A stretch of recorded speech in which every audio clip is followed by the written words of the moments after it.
नमस्कार। आज हम एक ऐसे विषय की गहराई में उतर रहे हैं जो हजारों साल पुराना है, लेकिन शायद आज भी उतना ही प्रासंगिक है। जी। विषय है आयुर्वेद और खास तौर पर रोग को पहचानने का वो तरीका जो चरक संहिता में बताया गया है। बिल्कुल, और हमारे पास जो जानकारी है वो सीधे चरक संहिता के विमान स्थान के चौथे अध्याय से है। और इसका मकसद ये समझना है कि प्राचीन वैद्य सिर्फ लक्षणों को देखकर अंदाजा नहीं लगाते थे। नहीं, उनके पास एक बहुत मजबूत, एक तार्किक ढांचा था। बिल्कुल एक ऐसा फ्रेमवर्क जो आज के मेडिकल डायग्नोसिस से कई मायनों में मिलता जुलता है। तो आज हम इसी फ्रेमवर्क के 3 स्तंभों को समझने की कोशिश करेंगे। जी, आप्तोपदेश, प्रत्यक्ष और अनुमान। हाँ, ये सिर्फ मुश्किल संस्कृत शब्द नहीं है, बल्कि ये ज्ञान, अवलोकन और तर्क के 3 शक्तिशाली औजार हैं। तो चलिए इस प्राचीन ज्ञान की परतों को खोलते हैं। सबसे पहले ये आप्तोपदेश क्या है? सुनने में बहुत भारी शब्द लगता है। इसका मतलब बहुत सीधा है। आप्तोपदेश यानी आप्त लोगों के उपदेश या उनके वचन। आप्त आप्त वो लोग हैं जो भरोसे के काबिल हैं, यानी हमारे ऋषि मुनि, ज्ञानी गुरु या वो शास्त्र जो समय की कसौटी पर खरे उतरे हैं। चरक संहिता कहती है कि आप्त वो हैं जिनके मन में कोई राग, द्वेष, लालच या भ्रम नहीं है। अच्छा। जिनकी याददाश्त पक्की है और जो सच को जैसा है वैसा ही देख सकते हैं। अच्छा, तो ये एक तरह से एस्टैब्लिश्ड नॉलेज या एक्सपर्ट ओपिनियन की बात हो रही है। बिल्कुल। मतलब इलाज शुरू करने से पहले आपको उस विषय का जो प्रमाणित ज्ञान है वो होना चाहिए। बिल्कुल। जैसे आज एक मेडिकल स्टूडेंट सर्जरी करने से पहले एनाटॉमी की किताबें पढ़ता है। बिल्कुल सही एनालॉजी है आपकी। आप्तोपदेश वही नींव है। और संहिता ये भी साफ करती है कि किसके वचन को नहीं मानना चाहिए, जैसे कोई नशे में हो, पागल हो या किसी के प्रति बहुत ज्यादा लगाव या नफरत रखता हो, क्योंकि ऐसे लोगों की कही बात पर जाहिर है भरोसा नहीं किया जा सकता। सही बात है। तो संक्षेप में आप्तोपदेश वो सैद्धांतिक ज्ञान है जो किसी भी जांच की शुरुआत से पहले जरूरी है। तो मतलब पहला कदम है एस्टैब्लिश्ड नॉलेज को अब्जॉर्ब करना, जो हमें ग्रंथों और विशेषज्ञों से मिलता है।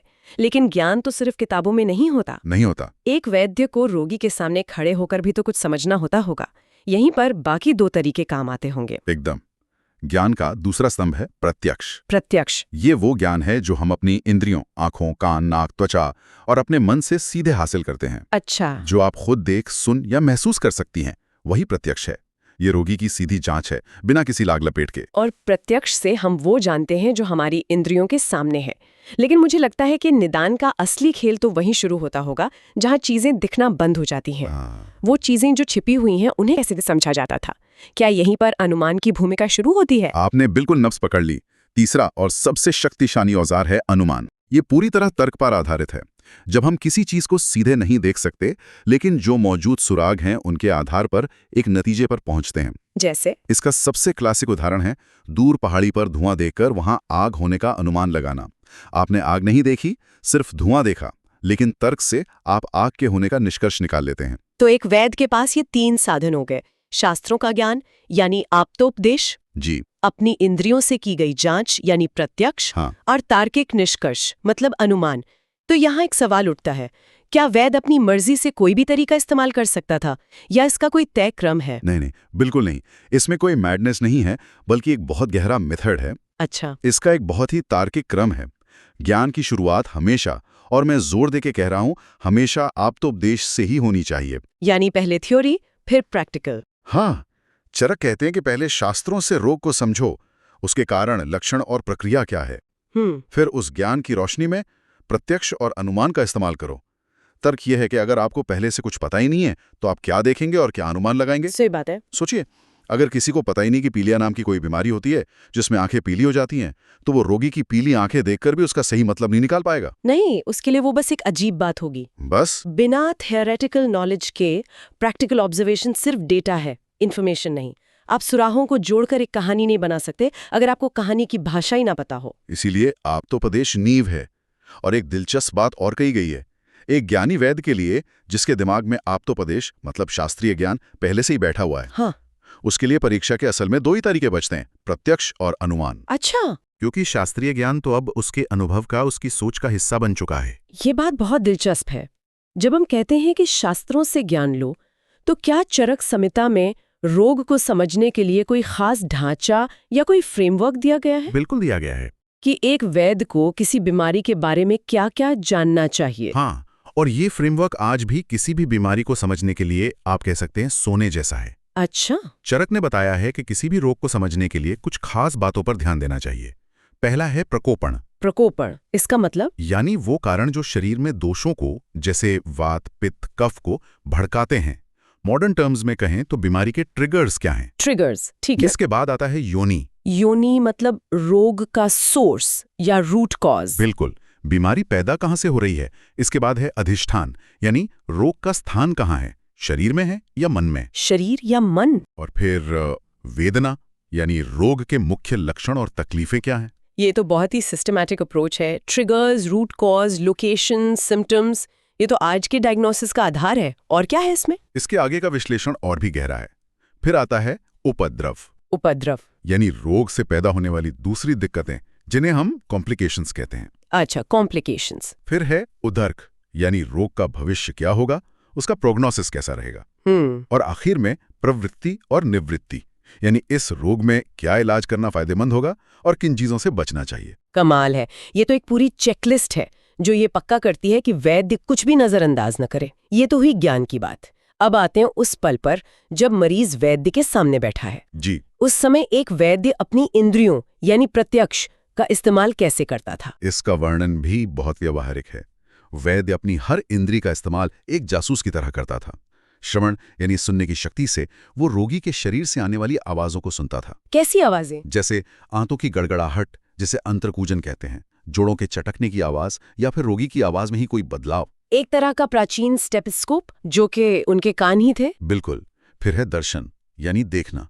आंखों से रोगी का रंग रूप, शरीर की बनावट, त्वचा की चमक, आंखों की हालत, इन सब चीजों को बारीकी से देखा जाता था। और फिर स्पर्श। इसके बाद स्पर्श, हाथ से छूकर शरीर का तापमान, त्वचा का सूखा या तैलीय होना, कहीं कोई सूजन या दर्द होना, ये सब पता लगाया जाता था। और गंध का भी कोई रोल था इसमें? हाँ, घ्राण यानी सूंघना।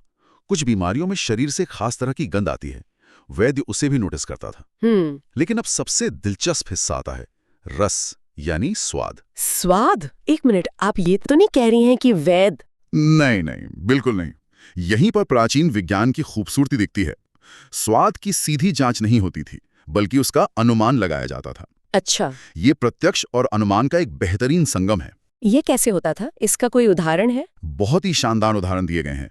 जैसे अगर किसी व्यक्ति के शरीर पर मक्खियां असामान्य रूप से भिनभिना रही हैं, हाँ, तो ये अनुमान लगाया जाता था कि उसके पसीने या शरीर में मिठास है। ये मधुमेह जैसी स्थिति का एक बहुत बड़ा संकेत हो सकता है। ये तो अविश्वसनीय है। ये तो सिर्फ मरीज को नहीं बल्कि मरीज और उसके आसपास के वातावरण के बीच के रिश्ते को भी देख रहे थे। एक और उदाहरण सुनिए जो उनकी अवलोकन शक्ति को दिखाता है। बताइए। अगर किसी को खून बह रहा हो और ये शक हो कि खून शुद्ध है या पित्त दोष की वजह से खराब हो गया है, जिसे रक्त पित्त कहते हैं, तो उस खून का थोड़ा सा हिस्सा कुत्ते और कौवे के सामने रखा जाता था। अच्छा, और उससे क्या पता चलता था? अगर कुत्ते और कौवे उसे खा लेते तो खून को शुद्ध माना जाता था, और अगर वे उसे छोड़ देते तो माना जाता था कि खून दूषित है। ये तो एक तरह की प्राचीन फोरेंसिक जांच हो गई। मतलब ये सिर्फ ये नहीं देख रहे थे कि खून कैसा दिखता है, बल्कि ये भी कि दूसरे जीव उस पर कैसी प्रतिक्रिया देते हैं। बिल्कुल। ये तो सिस्टम लेवल की सोच है। बिल्कुल, और यही अनुमान की असली ताकत है। ये सिर्फ लक्षणों को लिस्ट करना नहीं है, बल्कि एनवायरनमेंट के साथ रोगी के इंटरैक्शन को भी निदान का हिस्सा बनाना है। ये तो बहुत एडवांस्ड सोच है। एक इकोलॉजिकल दृष्टिकोण है जो आज भी बहुत एडवांस्ड माना जाएगा। लेकिन इसमें एक सवाल उठ सकता है। हाँ, मैं यही सोच रही थी, ये तरीका कितना भरोसेमंद था? क्या होता अगर उस इलाके के कुत्ते और कौवे किसी और वजह से वो खून नहीं खाते? मतलब सब्जेक्टिविटी का कितना बड़ा खतरा था? बहुत अच्छा सवाल है। देखिए, ये कोई अकेला टेस्ट नहीं होता था। अच्छा, इसे दूसरे लक्षणों और जांचों के साथ मिलाकर देखा जाता था। ये सिर्फ एक सुराग था, फैसला नहीं। ये वैद्य के तार्किक विवेक पर निर्भर करता था कि वो किस सुराग को कितना वजन दें।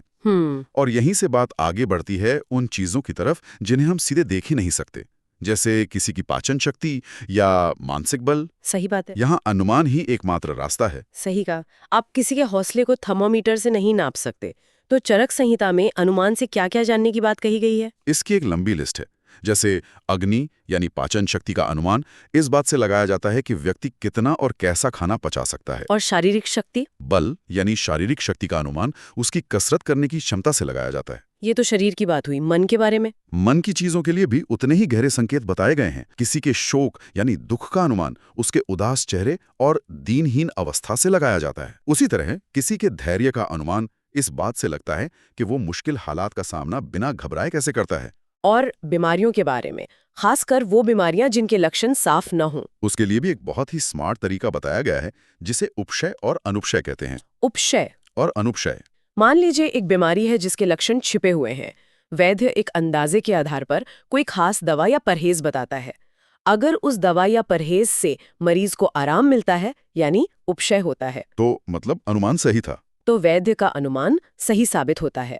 और अगर तकलीफ बढ़ जाती है, अनुपशय होता है, तो समझ आता है कि निदान किसी और दिशा में करना होगा। अरे वाह, ये तो डायग्नोस्टिक ट्रायल का सिद्धांत जिसे आज भी डॉक्टर इस्तेमाल करते हैं। चलिए, ये दवा 3 दिन लेकर देखिए, फिर बताइए कैसा लगता है। बिल्कुल, ये दिखाता है कि ये सिस्टम कितना प्रैक्टिकल और डायनामिक था। बिल्कुल, ये केवल सिद्धांतों का पुलिंदा नहीं था, बल्कि एक जीवंत और विकसित होती चिकित्सा पद्धति थी। शास्त्रीय ज्ञान इंद्रियों से मिली सीधी जानकारी और गहरे तार्किक अनुमान को एक साथ मिलाता है, तो आखिर में वो किस नतीजे पर पहुंचता है, ये सब मिलकर क्या तस्वीर बनाते हैं। इसका सार आखिरी श्लोकों में बहुत खूबसूरती से दिया गया है।